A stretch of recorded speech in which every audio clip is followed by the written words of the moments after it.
Okay, ready? Hello, this is Joey Sabika here with Team Aqua. Woo! Yay! And we are going to be presenting Chapter 5 in the new Jim Crow.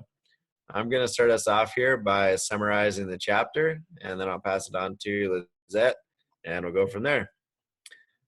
Chapter 5, titled The New Jim Crow, in Michelle Alexander's book, The New Jim Crow, essentially comes full circle by directly outlining what exactly is the new Jim Crow.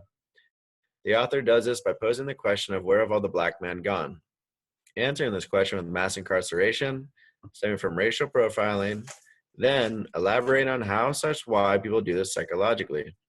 And finally, by explaining what the stages are in this politically organized, systematic process that basically outcasts the black community as being stigmatized as less than. There are several questions that Alexander is fundamentally asking and answering throughout Chapter 5 of our book, The New Jim Crow.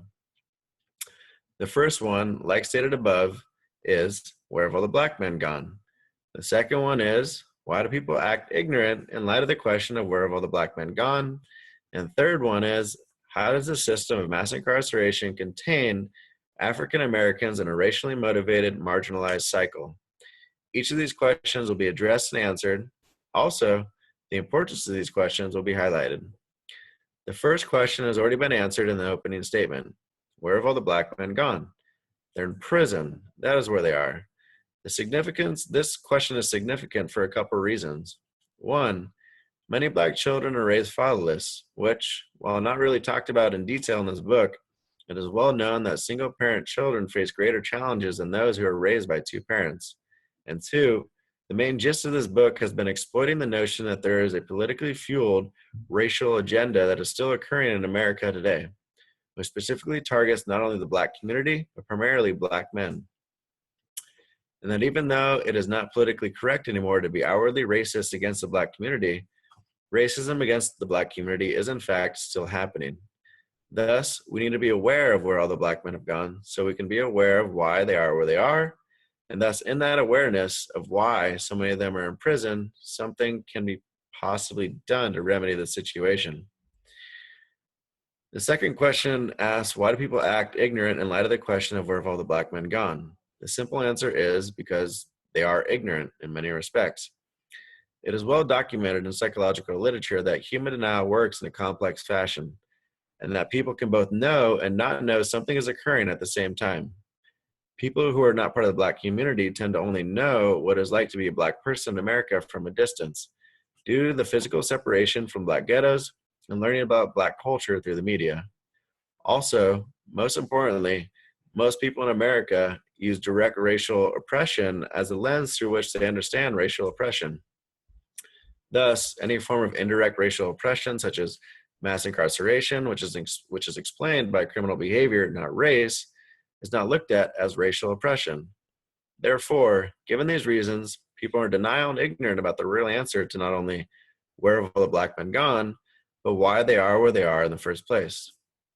This is important for the same reasons listed above, bringing awareness to truth in order to create change. The third question asks, how does this system of mass incarceration contain African Americans in a racially motivated, marginalized cycle? The answer in long form is too extensive for the purposes of this summary, but essentially works in three stages. 1, rounding up black males in the streets for breaking drug laws.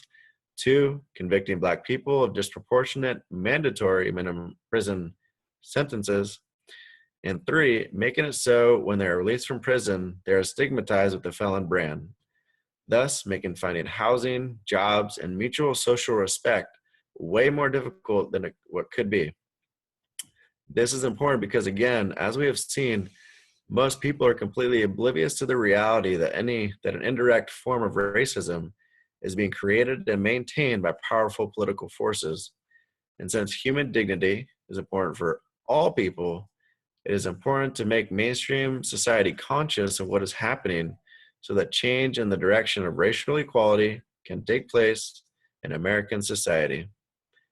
Now I'll pass things on to Lizette and make sure I mute here. From this chapter,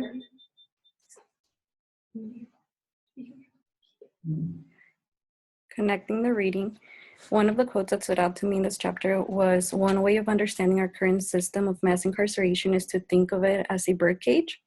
And the way I think of this concept as a birdcage, it's allowing us to see how the system operates to keep African Americans trapped in the prisons. And the way that this was set up was describing the system as a set of structural arrangement that locks racially distinct groups into political, social, and economic positions, helping create a second-class citizenship. And from chapter 4, this is similar to that hundreds of years ago. Our nation put those considered less than human in shackles less than 100 years ago.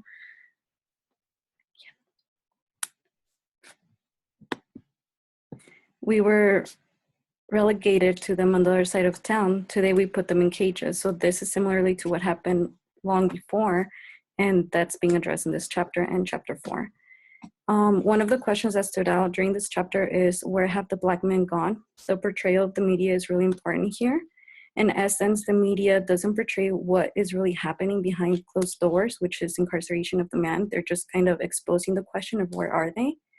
And this proves just a denial and lack of responsibility to address society of the issues with the mass incarceration. This is creating, in essence, the stigma of criminality lingers and the discrimination in employment, housing, education, and public benefits. Another comparison I found from chapter 1 in this chapter was the historical parallels between the Jim Crow and the mass incarceration. The economic and structural reform, putting Blacks back in their place, was the main concept from this, trying to get power back. And another one was from chapter 4, legalized discrimination. It introduces that it's still legal today to be discriminative towards minorities. And it introduced the concept of them being released from prison and they're not completely free. They are faced with discrimination from social, political, and economic, possible denial of right of vote, which is something that they're not aware of until after they come back from prison.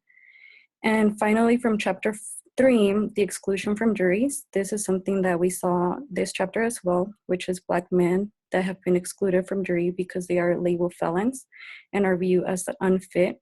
And this is tied to 30% of which are banned for life. So now I will be introducing Vanessa with the key concepts and definitions. Hello. So for key concepts, the first one I saw was social problems. And social problems are factors that affect or damage society, in a particular area and group. Um, Social problems affect Black families high levels um, that includes high levels of unemployment, discriminatory mortgage practices, and removal of early childhood learning problems.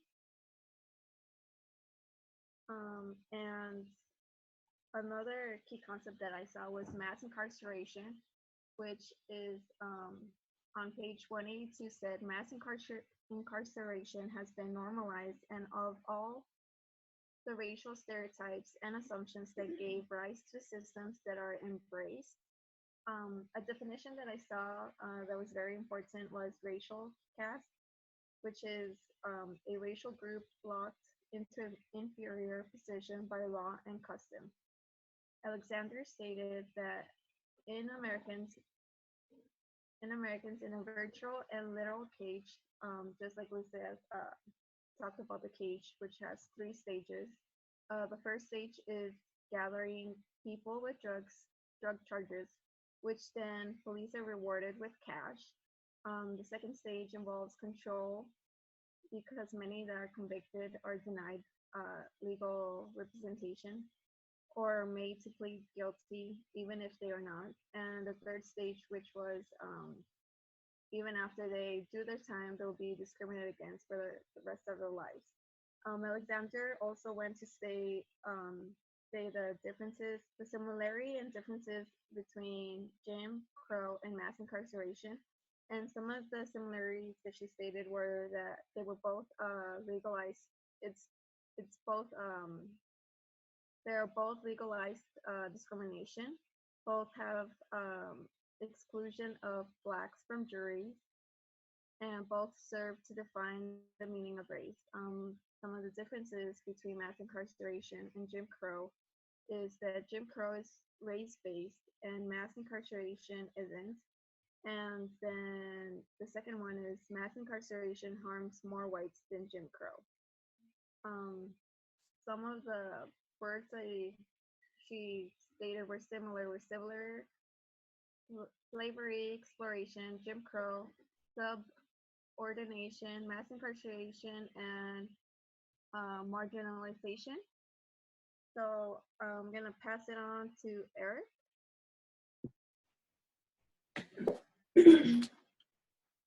These are some discussion questions. First question is, since in history discrimination has played a recurring issue, what would be a way to eliminate certain races from being inferior? Second question, what drives people fundamentally to create racial hierarchies? What do people gain from creating racial hierarchies? What do people have to lose from not creating racial hierarchies? Third question, how do you think portrayals of African Americans in the media and popular culture have contributed to a climate of white fear and anxiety? Media representation of minorities is not always seen in a positive light. Media portrays African Americans as being violent, quick-tempered, and criminals, and that causes people to have fear towards African Americans. Whenever they come in contact with them, next time you catch yourself in an elevator and see an African American walk in and catch a white woman holding her purse tight, that is fear and anxiety caused by media.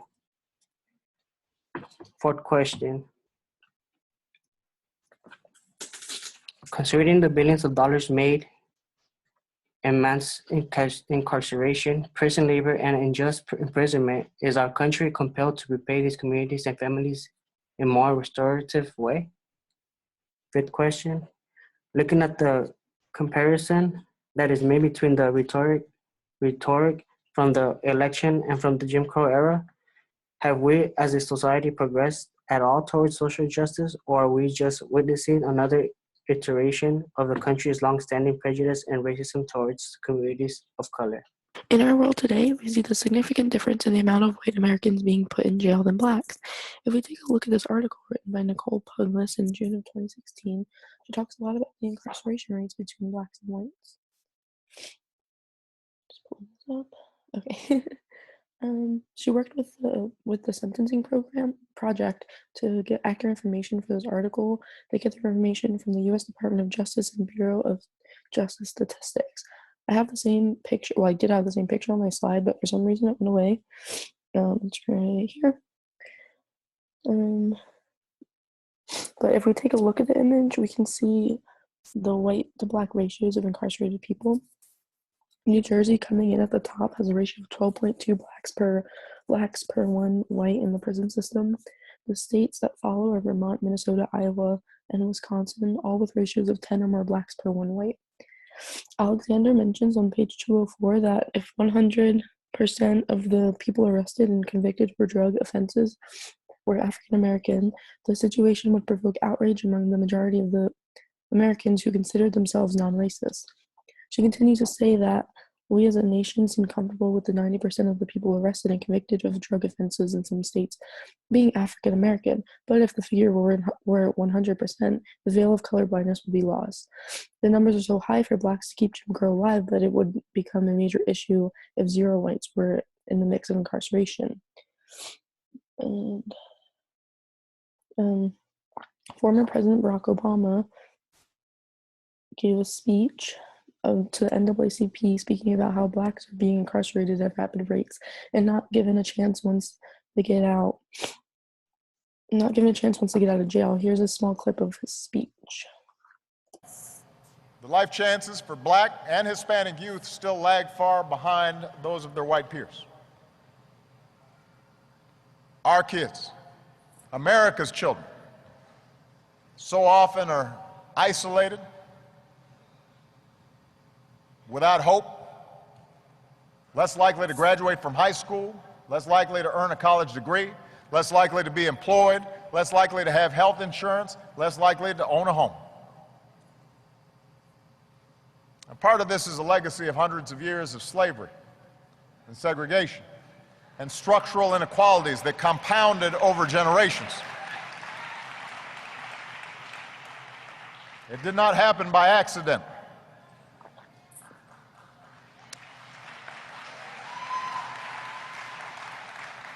Partly it's the result of continuing, is sometimes more subtle, bigotry. Whether in who gets called back for a job interview, or who gets suspended from school, or what neighborhood you're able to rent an apartment in, which, by the way, is why our recent initiative to strengthen the awareness and effectiveness of fair housing laws is so important.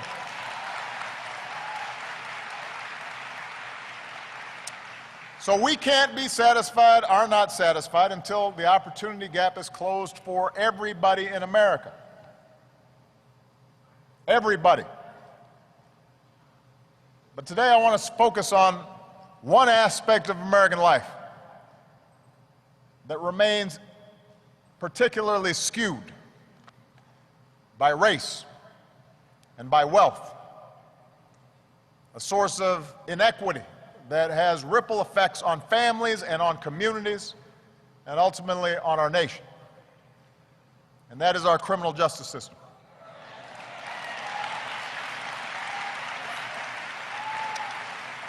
Now, this is not a new topic. I know sometimes folks discover these things like they just happen. There's a long history of inequity in the criminal justice system in America. When I was in the state legislature in Illinois, we worked to make sure that we had videotaping of interrogations because there were some problems there. We set up racial profiling laws to prevent the kind of bias in traffic stops that too many people experience. Since my first campaign, I've talked about how in too many cases our criminal justice system ends up being a pipeline from underfunded, inadequate schools to overcrowded jails. Okay, so that speech was given in July of 2015, so we can see that the problem is still ongoing today. Now I'm going to pass it off to Asher. Okay, so I personally have never had any direct personal experiences dealing with mass incarceration, but I did have a very close friend in the Air Force that had to deal with it firsthand because of his brother being incarcerated. He had multiple drug charges along with an attempted murder charge. Now, when it comes to the roundup, my friend's brother had numerous drug charges on his record prior to his last conviction, and it really seemed like he was on a path that he couldn't change. He, along with others, were set up to make a drug deal to an undercover cop, but once that deal was made, a drug enforcement team moved in to arrest all who were involved. All the individuals were Black, and they were all arrested and booked, but as soon as they were booked, they weren't held, they were released on bail. While the brother was out on bail, he went back to selling and was approached by an older gentleman who tried to fight him. During the scuffle, the brother stabbed the older guy and was arrested and charged for attempted murder along with the previous drug charges. Now, as for the form of control, he was offered a plea deal of 8 years, which he at first declined. After talking with his family, they helped him realize that he should take a plea because the outcome at trial could be much worse. He pled guilty at the age of 17 to attempted murder and was sentenced to 9 years in prison. During those 9 years, he was denied parole 3 times, which left him to serve his full sentence. Now, when it comes to the prisoner reentry, he was released from prison 8 months ago, and he's been staying at almost like a halfway home or a home for parolees where they are taught to reintegrate into society. They are required to attend church and seek guidance from God in helping them to overcome what they have done. His family has been by his side the entire time and pushing him to do better for himself and his loved ones. Now, as far as where the half Black man gone, the fact that the author of the article in Ebony magazine said, "We will find our Black men when we rediscover God, family, and self-respect." In regards to my friend's brother, focusing on those aspects after release is really helping him to reintegrate back into society. So the fact that that quote so many years ago has kind of brought to light what they really try to enforce once prisoners are released from prison. Thank you for listening to our presentation. We hope you guys enjoyed it. Have a great day. Yay! Yay!